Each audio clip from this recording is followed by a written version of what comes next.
I got another One Wish Willow. So, as they say, amaze your friends with the wishes you do. Let's see what we can do with it.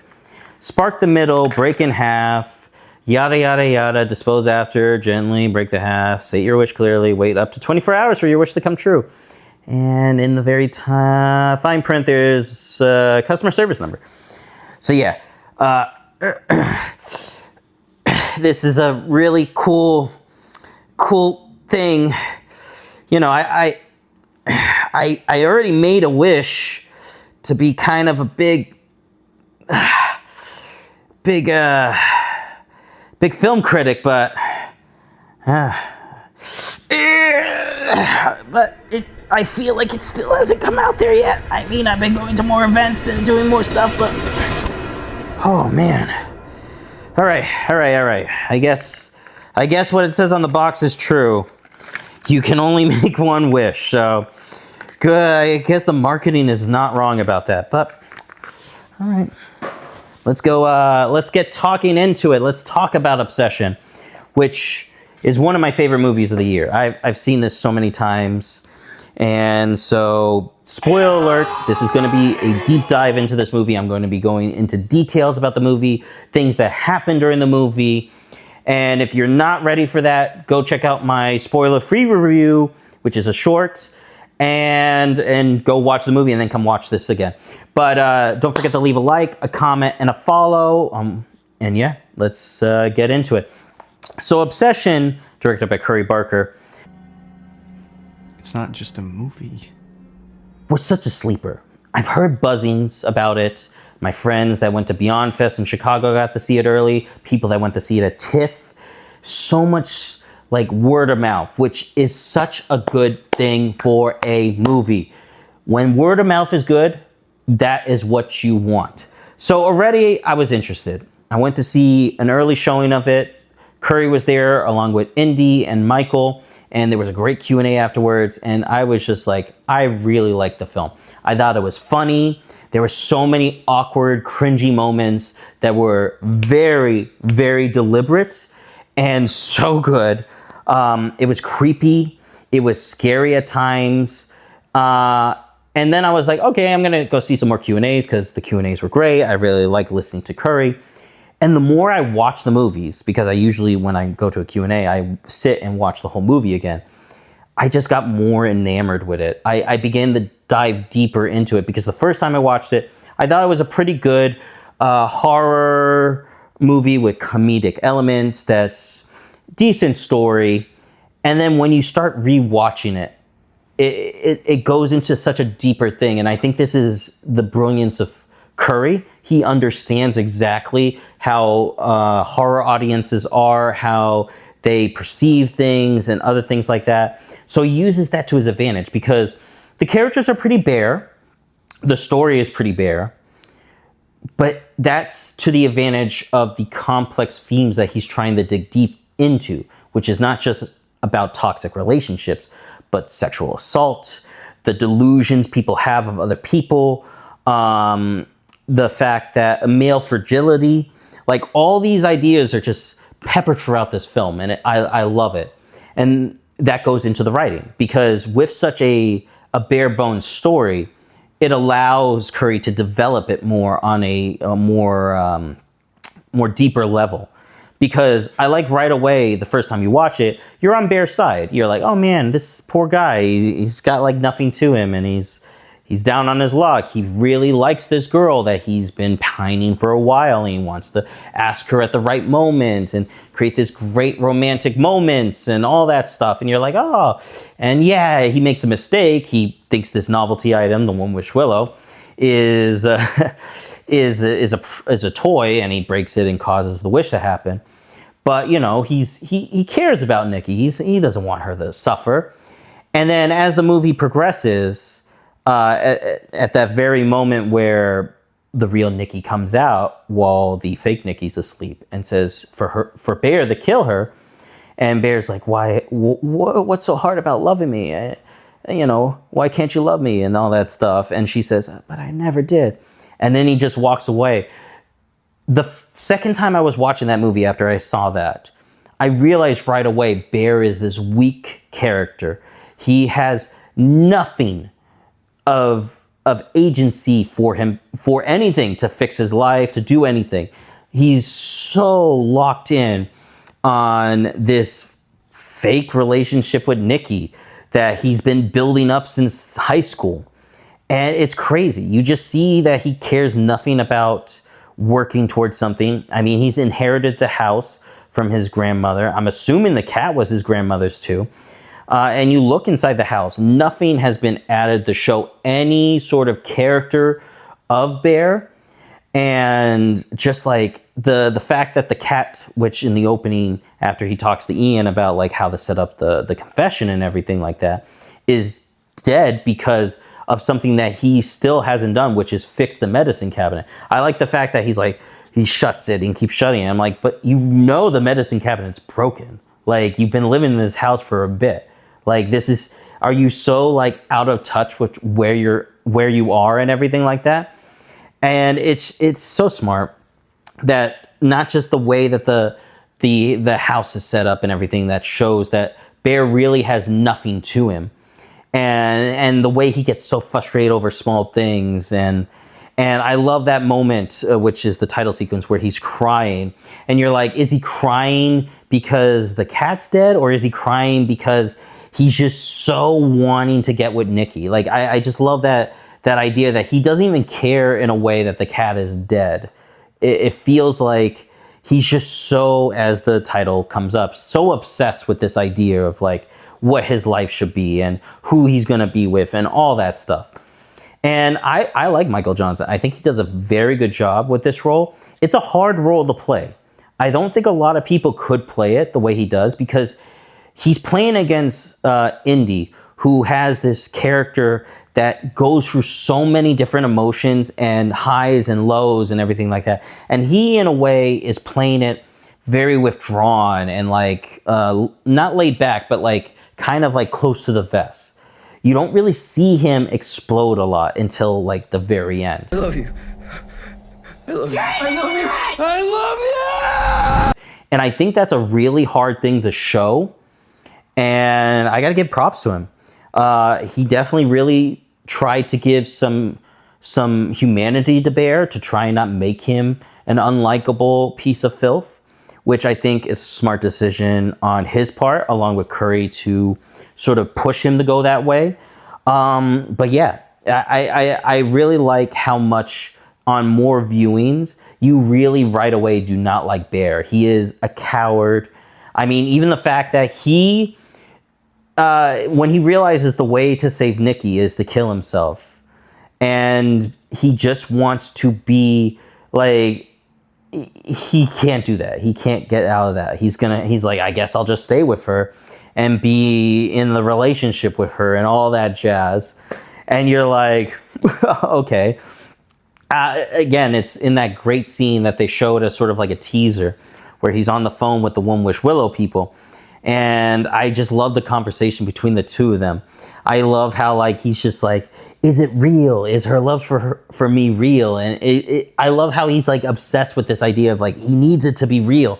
And right away he knows it's not real. I mean, after the dinner where she has that big freak out with him, and she then says to him, you know, does it matter? And then he says it doesn't matter to him. And then it cuts to that awkward, horrifying moment where at the first time I was watching it, the audience was laughing. And then the second time I watched it, I just was so icky watching that scene, as he's just like an animal on top of her, and the camera goes in on her face and you see the tear coming in.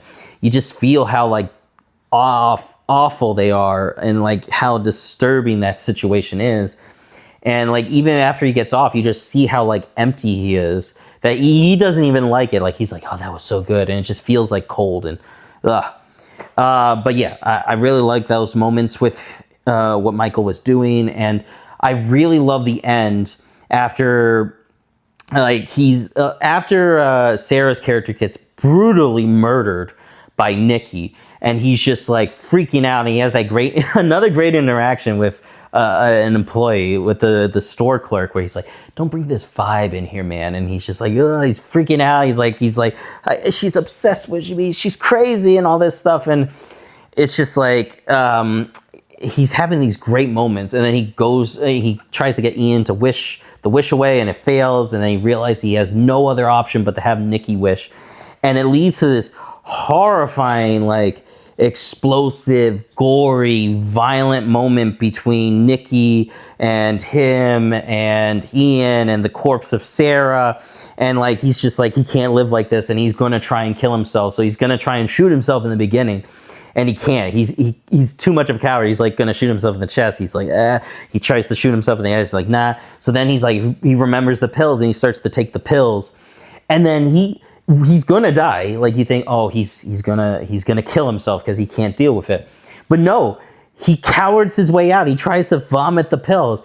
And Nikki, wishing that he falls as much in love with her as she's in love with him, causes him not to do it, which then leads to his death, which then leads to that amazing moment after she wakes up and she tosses his corpse onto the floor.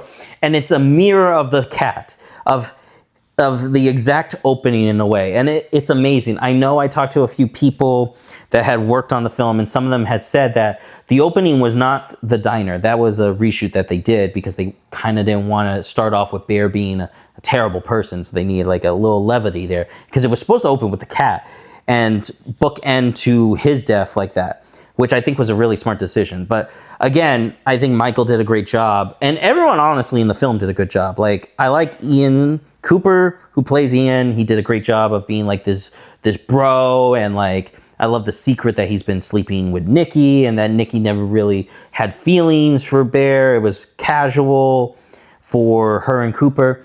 I like Megan that plays Sarah. I think she did a great job of being sort of this foil to the obsessive Nikki, so that Bear would be like, she likes Bear, yet Bear is so obsessed with Nikki that he can't even see this person that's in front of him, which I think is really smart. Because again, it not only is it just like the way he doesn't see himself in his house, in the place that he's living, or even his place of work, or the people around him. He's so just obsessive about this idea, which I really like. But the big standout, the big huge thing is Indy. She plays Nikki, and she's going to be a breakout. She is going to be the next big horror queen, actor, whatever you want to say. She kills this role. I mean, her role is super complex because right away we don't know a lot about Nikki, because the wish happens really quick, and right away she's taken over by this new Nikki, this force.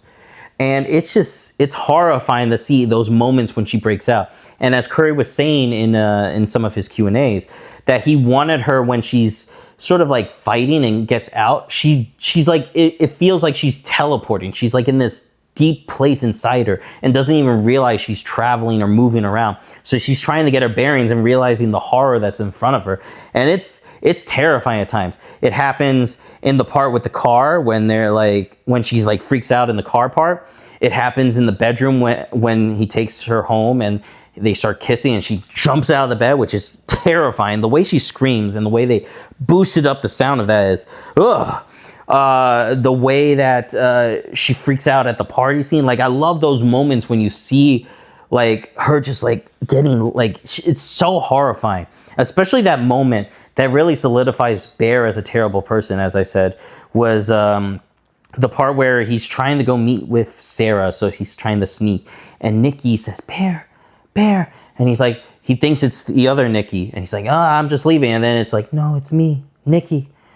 And it's like, it's so disturbing, especially the fact that she's like, kill me, please. I don't wake her up. I don't want to live any longer. It's horrifying. And then he says those lines to her where it's like, why is it so hard for you to love me? Why can't you love me? And she says like, I've never loved you.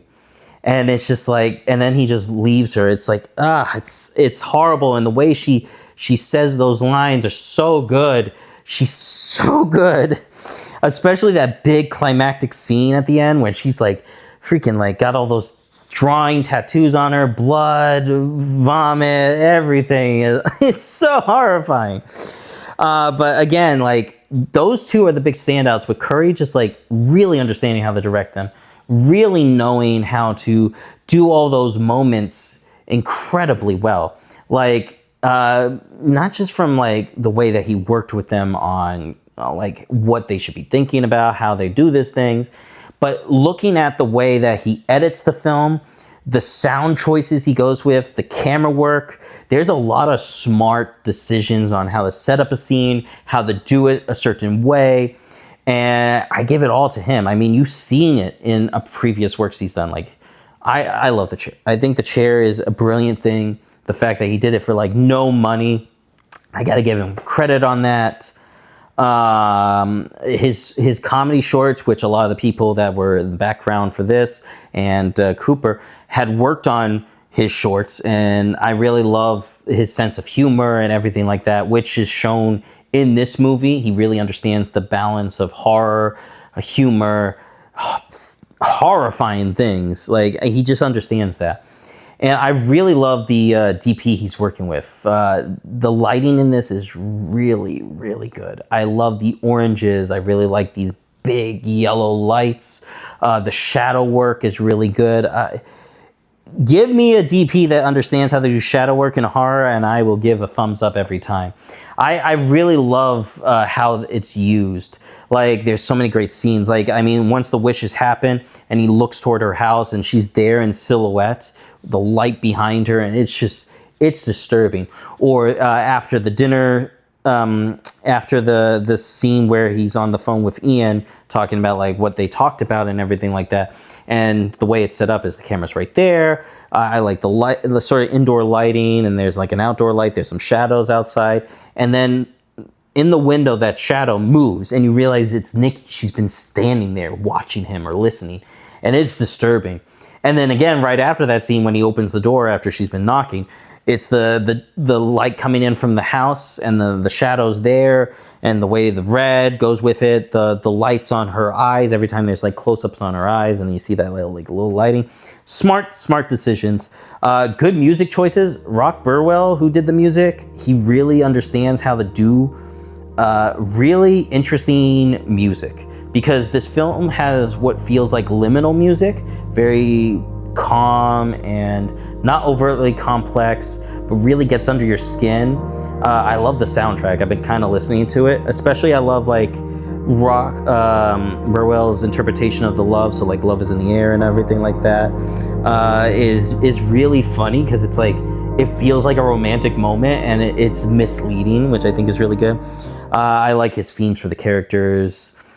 And I know Curry worked in depth with him on the sound and the choices with the music. And there's some great song choices too. So like, they had a really good idea of how the movie would flow and everything like that.